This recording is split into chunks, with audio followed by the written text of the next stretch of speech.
I'm Gary Hess, News Radio WRVA, the voice of Virginia. Sun is up over central Virginia skies. Hanover moving and the city's alive. One more hour to own this town. WRVA never slowing down. Wake up with Rich and win the day. Or spend the whole day playing catch up anyway. Richmond's morning news keeps you running strong. 9 a.m. Let's roll all morning long.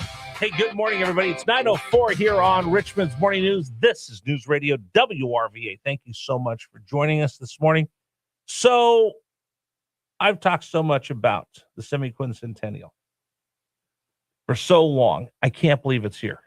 And I've told you the story of missing out on seeing the Freedom Train in the bicentennial and how heartbroken I was as a kid because I thought that's my one shot to ever see anything from the Smithsonian. I could never have an opportunity to go to the Smithsonian as an adult. I just never saw my world that big. And oh, did I carry that? I remember when I walked in the Smithsonian first time, I just broke down crying as an adult because I never thought I'd be able to see that because I thought I missed it out. I remember as a kid thinking, wow, how old will I be? What will I be like when 250 gets here?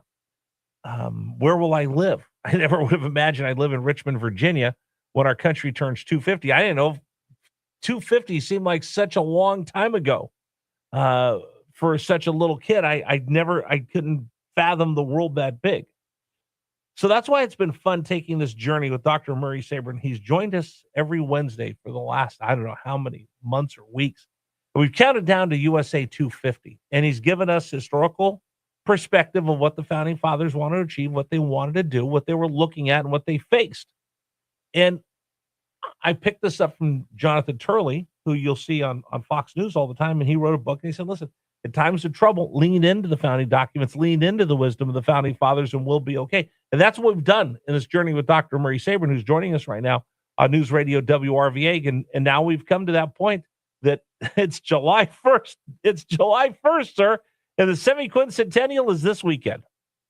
Well, happy 4th to you and your listeners and all the wonderful people that work with you at the radio station. And for me, I remember vividly 1976. So my wife and I were visiting her sister and her family in upstate New York. We were living in New York City at the time.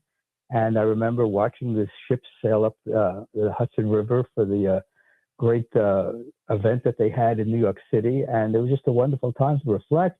And this is right after Watergate. This is right after the oil crisis of 73, 74. And I was hoping at that time, I was a full-time graduate student at Rutgers University in New Jersey.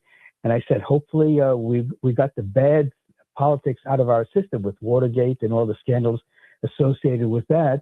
And lo and behold, we were pretty copacetic until the late 70s. And we got double-digit inflation and the Iranian hostage crisis, and then Reagan came in and said, we're going to do something great for America. We're going to go back to some fundamental principles.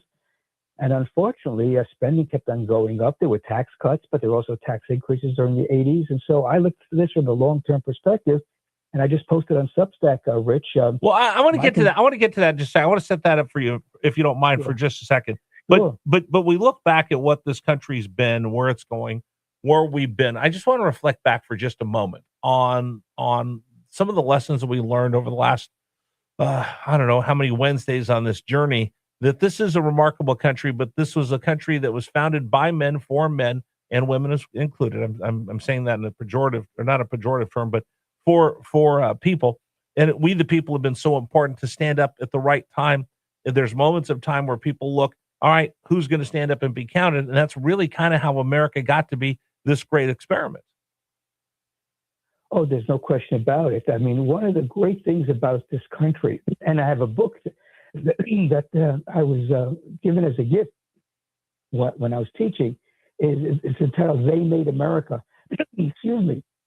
It's all about the great men and women entrepreneurs of this country. No politicians made America. It was the men and women entrepreneurs who saw the opportunity to invent, create, and provide services and goods that made our life much better, starting from electricity, to telephone, to where we are today, where you literally can call anybody in the world for no cost. That's an amazing phenomenon when you think about it, when years ago it would probably cost $100 a minute to speak to somebody on the other side of the world. Oh, I remember getting the phone bills and saying, hey, don't call till after 6 o'clock. The rates will go down. Now I pick up my phone. I call anybody, anytime, anywhere.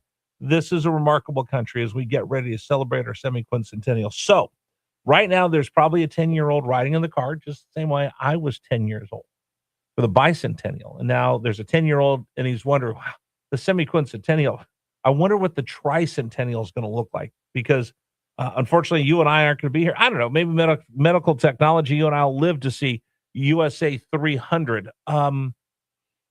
If this were a time capsule and you could talk to people 50 years from now and give them just some advice, some warning as they get ready to celebrate the tricentennial, what would you want them to know? Well, I would want them to know that people right now are not pushing back against the socialists, because they're the ones that have the political momentum. And as I wrote in my Substack on Monday, that if current trends continue, we will see a democratic socialist president, I think, by mid-century. And then we will look more like Cuba than we will like the United States of America that the founders envisioned in 1776. That's the danger I foresee now, because if you look at social change in American history, it takes place over decades. For example, prohibition took 100 years to get the 18th Amendment in 1920-21, where alcohol was banned. The women's suffrage movement took, I think, a half a century. The income tax took only 20 years. Social Security and Medicare took 30, 40 years.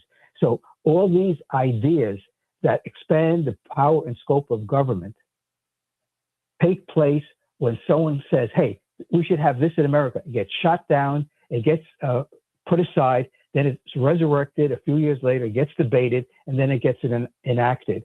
And the reason it gets enacted is because there's usually a crisis.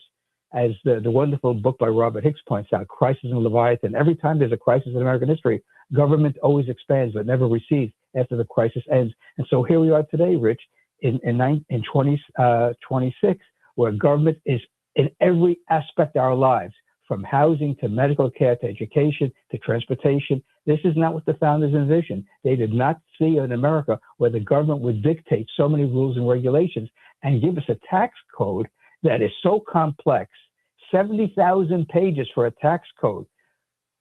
When you go in and buy a cell phone, it's a one and done deal. Then you get a monthly bill. When you pay your utility bills, it's once a month and you're done. But when it comes to taxes, you have to go through hoops, except maybe the sales tax. You pay it at the point of sale and that's it. But the income tax is a way of social and economic control. And that's why I wrote a book in the mid-90s calling for the end of the income tax as well as other taxes, because as Thomas Jefferson said, the sum of good government is when people keep the fruits of their labor. That is, I think, a fundamental founder's principle of how this country should be governed. I met Herman Cain when he was running for president, and I went to one of his rallies, and I went to an event that he was speaking at, and I got a chance to spend a couple of minutes with him. But I remember his big thing was he wanted us to be able to fill out our taxes on a postcard. He said, why do we have such a tax code that's so wild that I have to pay people thousands of dollars to prepare my taxes? Why can't I just do it on the back of a postcard? What would you think of that?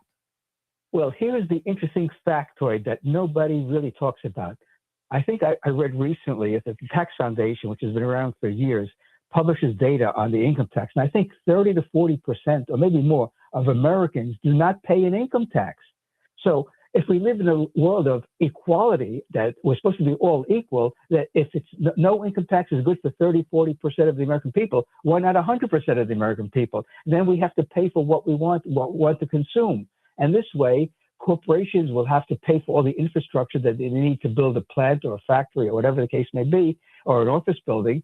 And everyone decides, well, I earn this amount of money. I want to spend it according to my preferences, my values, so I can provide for my family, help charities in my community, save and invest for my retirement, so we don't need Social Security and Medicare, and we can build out nonprofit health centers like I've helped create in New Jersey and support here in Florida, and we can provide no-cost health care to people with low incomes. That is, I think, the quintessential American view of the way the world should operate. We keep our money. We spend it the way we see. We save for our retirement. We help people in need in our community. As the old adage goes, give a person a fish, you feed him for a day. Teach a person to fish, you feed him for a lifetime. We need more fishermen in America, not people who are consuming fish all the time.